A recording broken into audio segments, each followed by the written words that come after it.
We were very happy to develop this program in partnership with the two embassies, with the Korean Foundation and Hankuk University.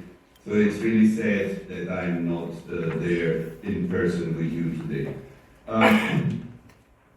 My presentation and my chapter in the book is about the relation between Italy and Korea within the international system. It is very ironic because really in the first few lines of the chapter, I suggest that there are two variables that needs to be taken into account when we think about the bilateral relations. One variable is a domestic variable to be studied in a comparative way, and another variable is, of course, the international system. And I said, because I'm an expert in international relations, I focus on the second variable, the international system. But in fact, presenting today would have been more interesting to focus on the domestic variables.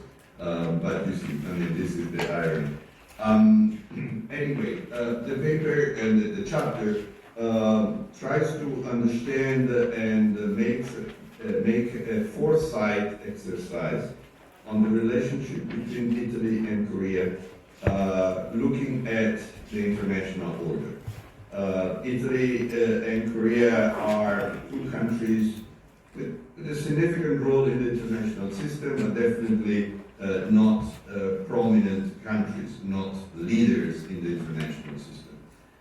Italy and Korea are countries that are heavily dependent on their alliances and relationship with superpowers in the international system. And so my suggestion is that we need to look at these kinds of relations in order to understand also the bilateral relations between Italy and Korea. Of course, the international system will be shaped by the relationship and the interaction between USA and the People's Republic of China. There are other actors that are significant, Russia, European Union, others, but clearly the pivot of the international system will be in the interaction between these two giants.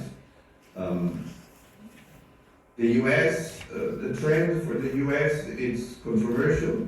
Some authors argue that the US will stay more or less the same and will continue to be the leader of the international system. Other argues that the US is bound to decline. Decline politically, economically, and also militarily. Not so much in absolute terms, but in relative terms. i.e. the edge, the gap that the US used to preserve its leadership, unique leadership in the international system, will diminish over time. On the other hand, China's growth is considered a solid fact by many analysts, undeniable, perhaps unstoppable. And of course, with growth will come more political weight, more economic weight, and also more military weight for China. So we need to understand the relationship between Italy and Korea in relation to this interaction. Now we can try to make a foresight exercise and depict three kinds of scenarios. These are not forecasting, these are not probability scenarios, these are hypothetical scenarios. One scenario is the scenario that is more or less very close to what we already see today in the international system. We can call it the West versus the rest. In this scenario, the world is going through a repolarization phase in which new spheres of influence are consolidated, a Western sphere of influence under the leadership of the US, and the rest, or Chinese or BRICS spheres of influence, the way you want to call it, that is under the leadership of Beijing. A second scenario is is a scenario perhaps preferred by China of a Eurasian integration in which East Asia, Southeast Asia, Central Asia gets integrated slowly with Africa and Europe, and the US gets isolated. The US is a kind of continent that goes adrift, that isolated itself as it was before World War I in the 20th centuries. Until then, the US had a firm isolationist stance in foreign policy, and then they changed their attitude.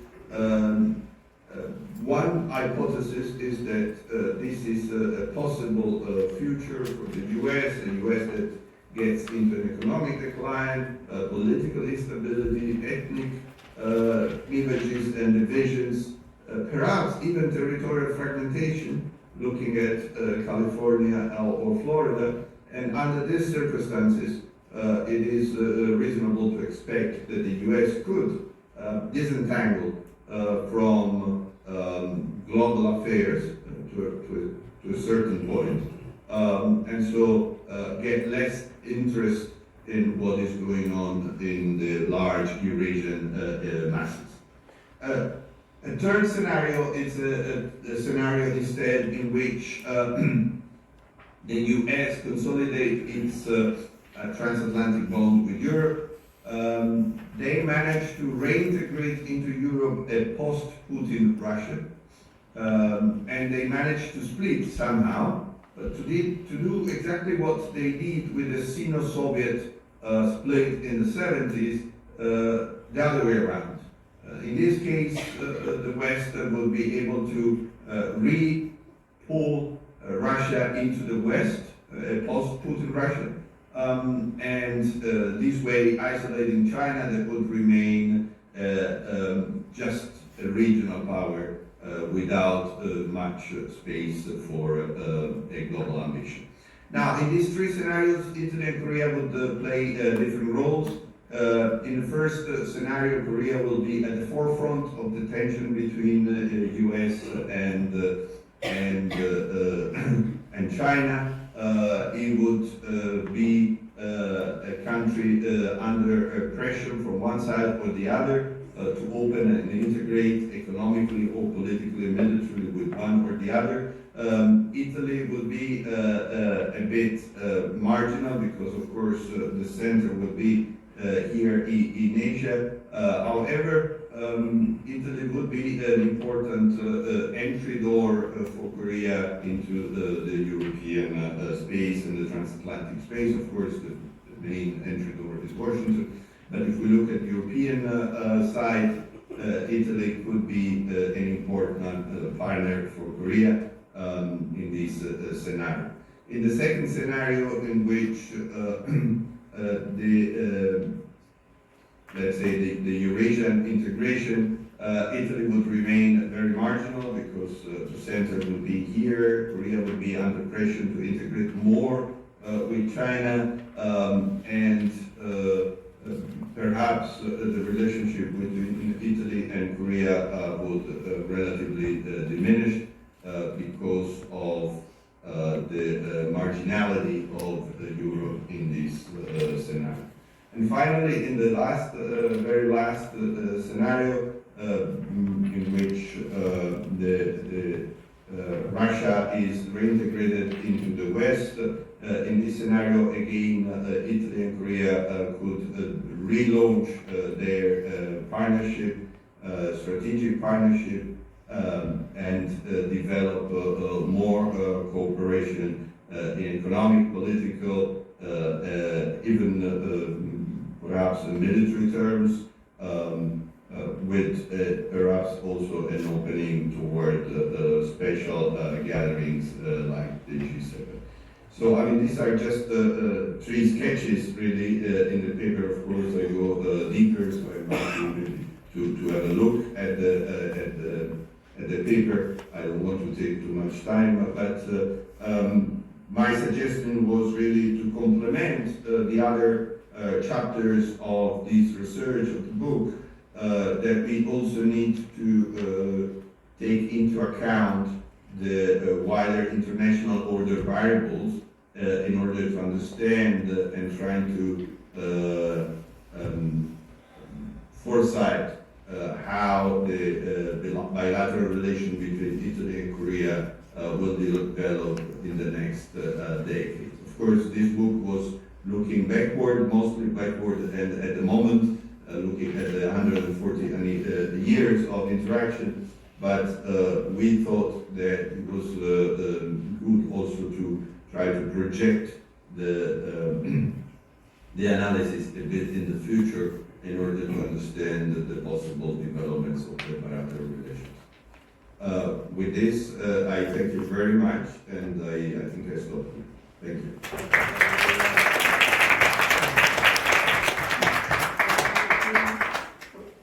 Professor Kier, can you criticize his... Okay, thank you very much, Professor. I'm Bong Chul Kim from this university, and it's my honor for me to add something to these chapters. Yeah, the manuscript of these books for the concrete and strategic perspective by combining international politics with bilateral relations. Professors use the three scenarios to analyze potential futures. These scenarios demonstrate the understanding of uncertainty in international politics. Moreover, it purports to realistically explore the foreign policies of Italy and Korea, which is grounded in the existing academic debate and the dynamics of international politics. The chapter effectively explores the potential scenarios that Italy and Korea may face within the multipolar global order. It particularly highlights the economic and political cooperation opportunities between two countries.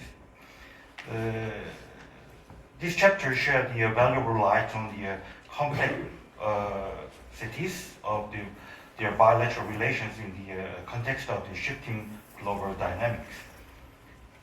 This idea could be expanded further. The relationship between two countries is fundamentally based on the bilateral matters. It is also important to point that the outcomes in global politics arise from the interactions between domestic and international factors. The domestic factors influence the international dynamics and the vice versa.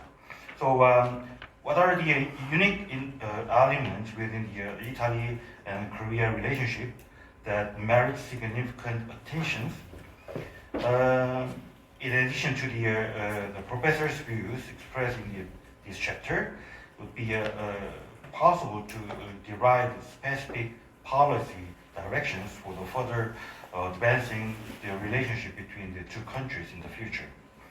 Well, I really wanted to meet him face to face in Korea, but unfortunately, the political situation of Korea is the comedic situation made me to miss this chance. So, but when I read this chapter, it's very impressive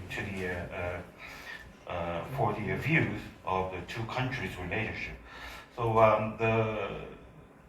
the mainstream of these chapters to be very, very useful for the future of two countries, the relationship, another 140 years. Thank you very much. Thank you very much. Anyone who has more questions or comments against